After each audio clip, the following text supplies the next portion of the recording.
का नाम था सपनेपुर, जहां लोग अपनी साधारण जिंदगी जीते थे। लेकिन यहाँ एक अनोखा लड़का था जिसका नाम था आदित्य। बचपन से ही आदित्य अलग था। उसके मन में हमेशा कुछ बड़ा करने का जज्बा था। वह गांव के स्कूल में पढ़ता था और पढ़ाई में उसकी गहरी रुचि थी। उसके सपने बहुत बड़े थे, लेकिन उसके पास साधन बहुत कम थे। एक दिन आदित्य ने सुना कि गांव में एक बड़े बिजनेसमैन का आगमन होने वाला है। वह गांव में अपनी नई परियोजना पर चर्चा करने आ रहा था। आदित्य ने ठान लिया कि वह उस बिजनेसमैन से मिलेगा और अपने विचार उसके सामने रखेगा। उसने अपने दोस्तों से कहा, मुझे यकीन है कि अगर मैं उसे अपने विचारों से प्रभावित कर सका तो मेरी जिंदगी बदल जाएगी। वह दिन आया जब बिजनेसमैन गांव में पहुंचा। आदित्य ने खुद को पूरी तरह से तैयार किया और उससे मिलने निकल पड़ा। वहां बहुत भीड़ थी, लेकिन आदित्य ने हिम्मत नहीं हारी। वह धीरे धीरे आगे बढ़ता गया और आखिरकार बिजनेसमैन से मिलने में सफल रहा।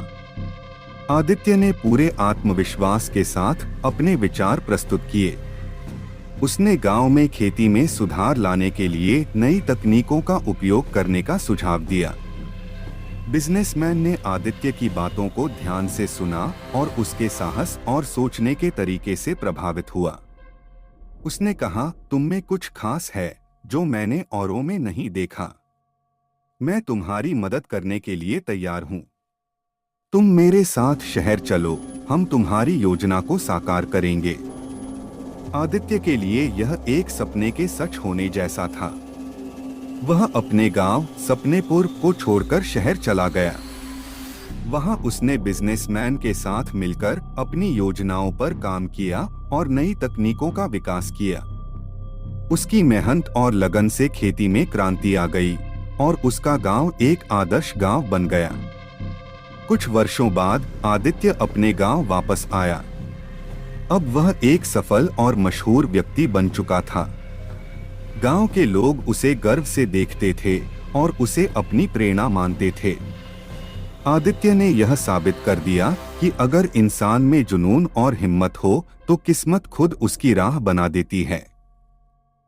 किस्मत की राह यही सिखाती है कि बड़े सपने देखना और उन्हें पूरा करने के लिए कड़ी मेहनत करना ही असली सफलता की कुंजी है।